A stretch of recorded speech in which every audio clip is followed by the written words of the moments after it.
Ciao, here we are for the second part of the Trojan Saga. So let's go on. Do you remember we stopped with Achilles? So let's see a flashback about Achilles. So even before his birth, his mother Thetis knew that Achilles was destined to or lead an eventful but long life, or a glorious life that would end with him dying young on the battlefield. So, fearing about this, Thetis decided to grant him immortality. So, doing what? So, while he was still an infant, she took him to the river Styx, that is one of the rivers that ran through the underworld, and dipped him in the waters for doing and making him invulnerable. However, Thetis did not realize that the heel of the boy, which she had held him, did not touch the water of the Styx. This would later turn out to be the cause of Achilles' downfall, and is the origin of the modern-day phrase Achilles' heel, signifying a vulnerable part despite overall strength.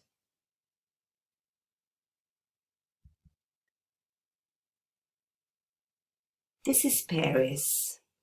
So let's see. Paris was also called Alexander, and he is the son of Priam and Hecuba, rulers of Troy. He is famous for seducing Helen and took her to Troy. To recover her and vindicate Menelaus, the Achaeans, so Menelaus was the husband of Helen, the Achaeans, the Mycenaean Greeks, raised an expedition to be led by Agamemnon, king of Mycenae and brother of Menelaus. Here are the walls of Troy. So let's see Troy and its leaders. Starting from the beginning, the gods Apollo and Poseidon built the walls of Troy. For King Laomedon, but he cheated them. To punish him, Apollo sent a plague to Troy and Poseidon a sea monster. So Laomedon, obeying an oracle, exposed his daughter Hesione to the monster, but she was saved by Hercules, one of the heroes that we are going to study in the second part of this week, whom Laomedon also cheated. Heracles saw for this attacked Troy with an army. He killed Laomedon for this. Let's go on. Let's see about Paris. Before the birth of Paris, Hecate dreamed that she had given birth to a firebrand that consumed Troy. So, when he was born, she exposed Paris on Mount Ida, where he survived and became a shepherd.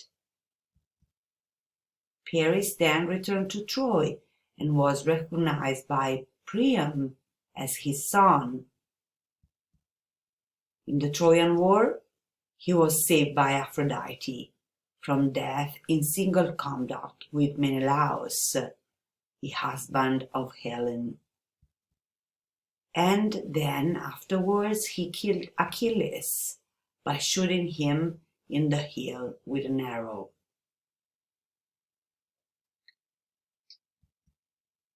Then let's see another Trojan prince, Aeneas. Other Trojan leaders who were not sons of Priam were Aeneas and Antenor. Aeneas, as you remember, was son of Aphrodite and the mortal Anchises, and was saved by Poseidon from death in single combat with Achilles.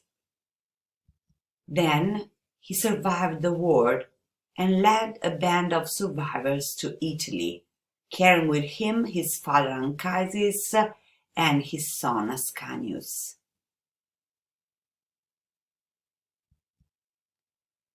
So here are Iliad's main characters. Trojan analyze. So Priam is the king of Troy. Priam, because he is old, watches the battles from the ramparts of Troy, and he ransoms Hector's body at the end of the epic. Paris, we know about him. He is a strong fighter, but he has little appetite for battle.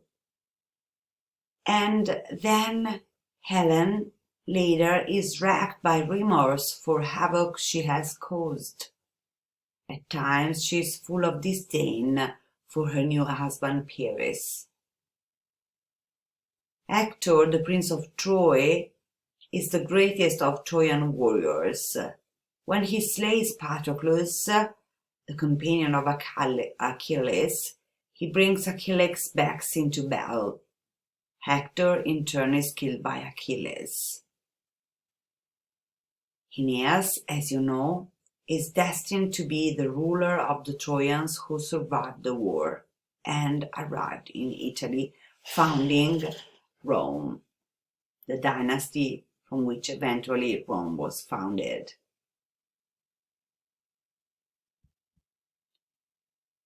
So let's see the Greek leaders, the Achaean leaders, Agamemnon and Menelaus. Agamemnon, meaning Lord of Men, was the leader of the expedition. He was a lesser warrior than Achilles and less good in council than Odysseus, but he was greater than both in prestige. And so for this he was the leader of the expedition. His brother Menelaus had less prestige and prowess, although he would have killed Paris in single combat to avenge the rape of his wife Helen if Aphrodite had not saved Paris. Then Achilles. Let's see Achilles. He was the greatest of all heroes on either side.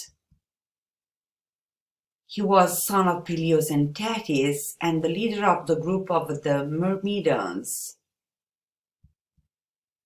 He was the swiftest and most handsome of the warriors, invincible in battle and very eloquent in council.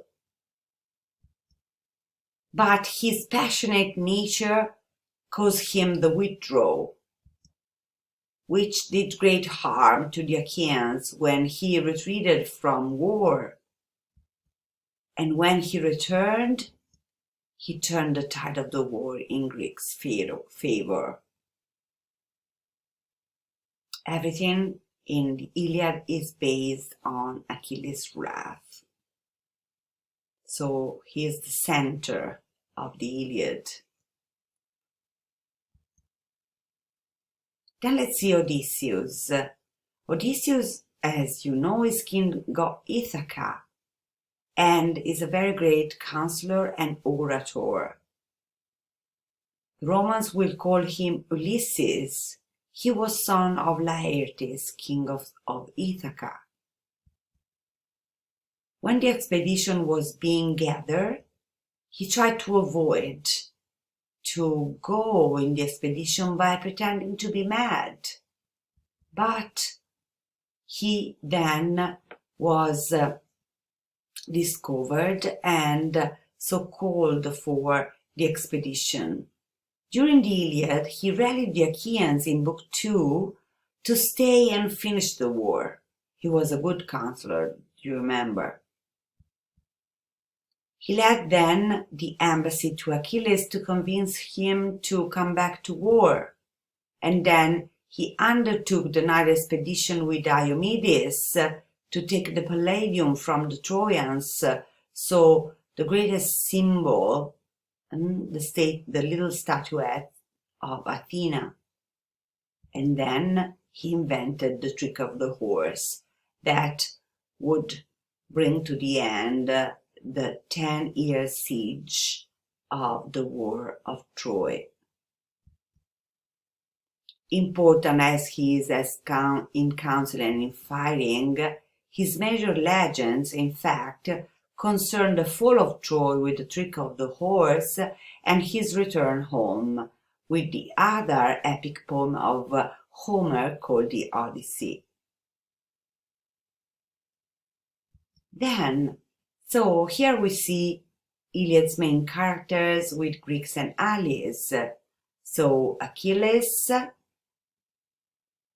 dealing with his rage in the central action of the epic, and so his movement from rage to grief and wrath, and finally recognition, is the earth of the Iliad.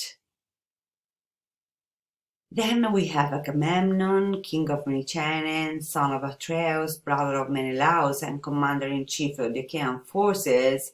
We have already seen him. He is at times torn by indecision. His insult to Achilles' honor is an outrage, and he is never able to bring himself to give Achilles the true apology that will bring the great warrior back to battle. Menelaus, husband of Helen and brother of Agamemnon, often is in his brother's shadow, and the abduction of his wife Helen is the cause of the Trojan War. Odysseus is beloved of Athena, and he is a very skilled diplomat, as we have seen. In the Odyssey too, is depicted as very cunning and loyal, supporting Agamemnon when the commander-in-chief falters. The gods. So the gods who cause the war we have seen are Ares and Zeus. Then on the Greek side there are Athena, protecting especially Odysseus, Hera, that was not chosen by Paris, then Poseidon and Thetis, mother of Achilles. On the Trojan side there's Aphrodite, chosen by Paris, and then Apollo, Ares, Artemis, Leto. So the Iliad itself is about not the events of the first 9 years of the war that were narrated in epic poems that are no longer extant, so in other myths, but is concerned with part of the last of the years of siege of Troy, the 10th year. Its theme is majorly centered on the wrath of Achilles, and we can see this in the first words of the poem. And then its events start, so with the quarrel between Agamemnon and Achilles. And the Iliad ends with ransoming of Hector's corpse by Priam, king of Troy, and his burial in the 24th book. So we will see again the Iliad and many other themes, analyzing the Iliad in detail with an introduction and the analysis of the major books. But this was about the Trojan Saga. So the precedent of the war, some events of the wars, the main characters, and then you know that the sequel will be about the journey to home of many warriors. First of all, Odysseus in the Odyssey, and then Aeneas, who's not coming back home, but looking for a new home, and he will find it in Italy, eventually founding the dynasty that from which Rome will come. So let's see for other videos. Ciao ragazzi, see you soon.